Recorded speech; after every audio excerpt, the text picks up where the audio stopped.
सदन के भीतर योगी आदित्यनाथ ने कठमुल्ला शब्द का जिक्र क्यों किया, इसका सियासत में मतलब क्या हो सकता है और समाजवादी पार्टी इस बयान पर भारी विरोध क्यों दर्ज नहीं करवा पाती। इनको समाज के सामने एक्सपोज करना चाहिए। अपने बच्चों को ये लोग पढ़ाएंगे इंग्लिश स्कूलों में और दूसरे के बच्चे के लिए अगर वो सुविधा सरकार देना चाहती है तो कहते नहीं उर्दू पढ़ाओ इसको, यानी उसको मौलवी बनाना चाहते हैं, कठपुल्ला पर की ओर देश को ले जाना चाहते हैं। ये नहीं चल सकता है। योगी आदित्यनाथ इसी सदन से कई बयान देते हैं, इसी सदन से कहते हैं मिट्टी में मिला दूंगा। उसके बाद कई माफियाओं को खुले तौर पे यूपी में मिट्टी में मिलाया जाता है। इसी सदन से योगी आदित्यनाथ मुलायम सिंह यादव को अब्बा जान कहते हैं और उस बयान का फायदा बीजेपी 2022 के चुनाव में उठा लेती है। 2027 के चुनाव से पहले योगी के कठमुल्ला वाले शब्द को समझने से पहले अखिलेश यादव और मुलायम सिंह यादव का मुस्लिम प्रेम समझना पड़ेगा। मुलायम सिंह यादव जब अखिलेश यादव को मुख्यमंत्री बनाते हैं उसके बाद खुलकर मुसलमानों की पैरवी करते, हालांकि उससे बहुत साल पहले उन्हें मुल्ला मुलायम का नाम यूपी की सियासत में मिल चुका था। 2017 के चुनाव से ठीक पहले मुलायम सिंह यादव एक संदेश यात्रा निकालते हैं। मीडिया का कैमरा सामने होता है और वो कहते हैं कि हम और हमारी पार्टी की पहली प्राथमिकता है कि मुसलमानों को भारी संख्या में समाजवादी पार्टी से जोड़ा जाए। इसके साथ ही मुलायम सिंह यादव ये तक कह देते हैं कि सपा की सरकार में यूपी पुलिस की भर्ती में तमाम मुसलमानों को जगह मिली है और इसके साथ ये भी कहते हैं कि मुसलमान जवानों की तैनाती, मुसलमान अधिकारियों की तैनाती यूपी के थानों में की गई है। उसके बाद अखिलेश यादव का भी मुस्लिम प्रेम आपको समझना चाहिए। आजम खान जब बाहर थे और योगी की सरकार नहीं बनी थी तो क्या क्या यूपी में हुआ, इसकी लिस्ट बहुत लंबी है, लेकिन कहा यह जाता है कि आजम खान की यूनिवर्सिटी के लिए पैसे सरकार के फंड से इस्तेमाल किए गए। आजम खान ने तमाम ऐसे काम किए जैसे आज योगी आदित्यनाथ शहरों का नाम बदलने की कोशिश में रहते हैं, ठीक वैसे ही समाजवादी पार्टी अपने मुस्लिम प्रेम को आगे बढ़ाने के लिए मुस्लिम प्रेम दिखाना चाहती है। रामपुर के भीतर ही अखिलेश यादव 10,000 मुस्लिम बेटियों को एक योजना की शुरुआत में उनको फायदा देते हैं। उसमें हिंदू बेटियों को सम्मान नहीं दिया जाता है।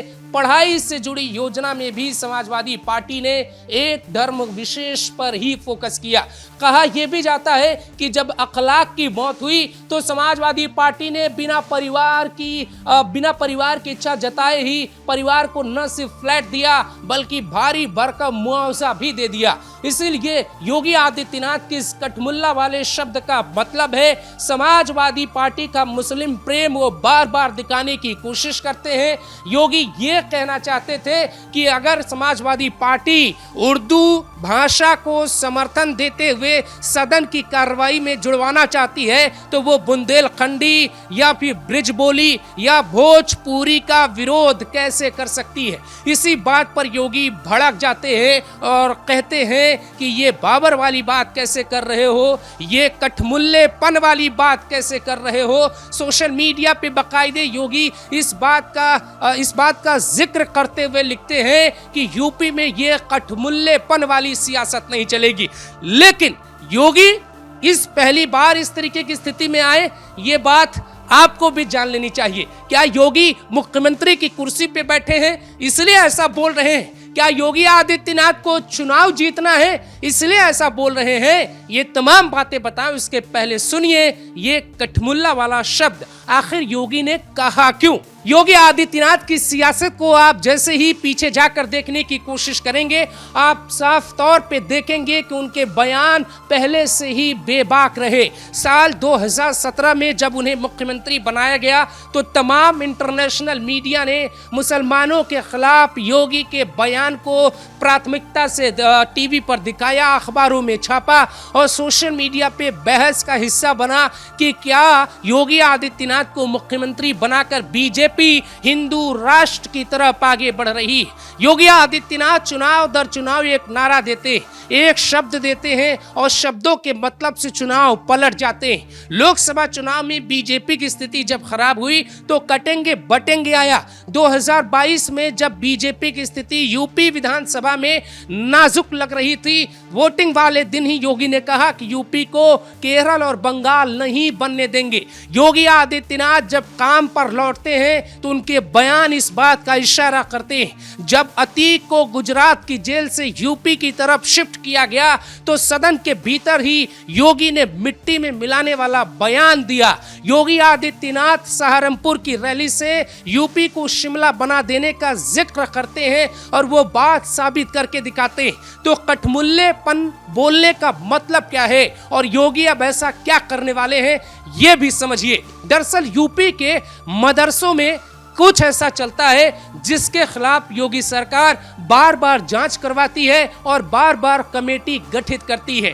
एसआईटी की रिपोर्ट साफ तौर पे दावा करती है कि यूपी के 7 ऐसे जिले हैं जो नेपाल बॉर्डर से लगते हैं, उनको विदेशों से फंडिंग मिलती है। विदेशी फंडिंग के आधार पे मदरसों में भारत विरोधी साजिशें तैयार की जाती है।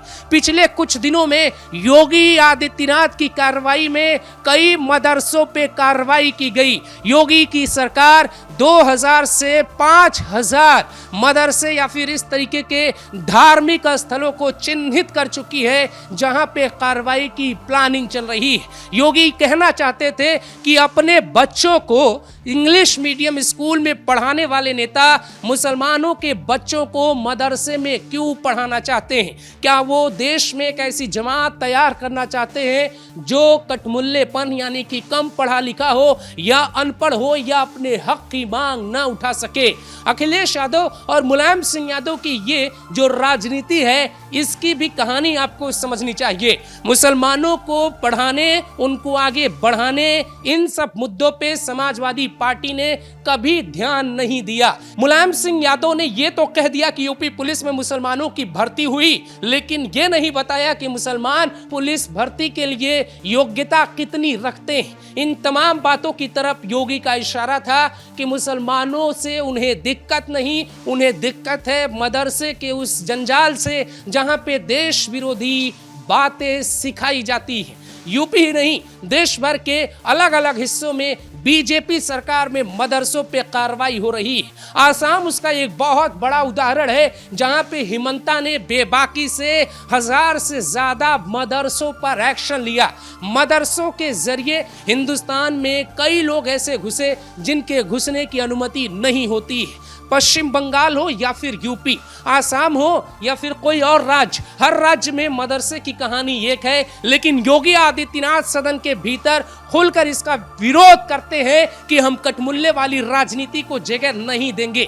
जिनको समझना है वो ये भी समझ सकते हैं कि योगी मुसलमानों से नफरत करते हैं। जिनको समझना है वो ये भी समझ सकते हैं कि योगी मुसलमानों को आजम की सलाह पर चलने के बजाय एक सही सलाह और सही रास्ते की तरफ उन्हें मार्ग दिखाना चाहते हैं। योगी आदित्यनाथ जब भी जनता दरबार लगाते हैं, पहली पंक्ति की पहली महिलाएं मुस्लिम होती और उनकी दर्द, उनकी बातें सुनते हैं, उस पे एक्शन होता है। लेकिन समाजवादी पार्टी जैसे ही योगी के सामने आती है, योगी कभी कठमुल्ला कह देते हैं, योगी कभी अब्बाजान कह देते हैं, योगी कभी मुस्लिम प्रेमी पार्टी बता देते हैं, योगी कभी अतीक का रिश्तेदार कह देते हैं।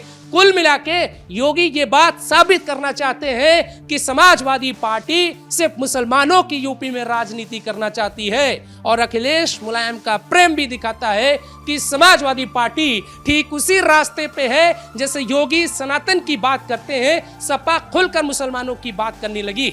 जब अखिलेश यादव यूपी के मुख्यमंत्री थे साल 2013, बनारस जिले के कई शहरों में सीलियर ब्लास्ट होते हैं, लेकिन उसके बावजूद कई खतरनाक देश विरोधी लोगों और आतंकियों को छुड़वाने के लिए बाकायदे कोर्ट को अखिलेश लेटर लिख देते हैं। कई आरोपियों को जमानत भी मिल जाती है, कुछ आरोपियों को कोर्ट ने नहीं जमानत दी, उस पर भी समाजवादी पार्टी ने सियासत की थी। तो अखलाक से लेकर कोर्ट के मामले में दखल देने तक समाजवादी पार्टी मुस्लिम प्रेम में कभी पीछे नहीं रही। इसके कई उदाहरण यूपी की सियासत में मिल रहे हैं और यही कारण है कि समाजवादी पार्टी जब भोजपुरी का जिक्र हुआ, जब ब्रिज भाषा का जिक्र हुआ, जब बुंदेलखंडी का जिक्र हुआ, जब अवधी का जिक्र हुआ, तब समाजवादी पार्टी को सिर्फ एक भाषा दिखी, वो थी उर्दू। उर्दू का नाम सुनते योगी को गुस्सा आया और योगी ने कठमुल्ला कह दिया। समझने के अपने अपने तरीके हैं, समझिए, बताइए कि आपको क्या लगता है योगी ने कठमुल्ला शब्द क्यों कहा।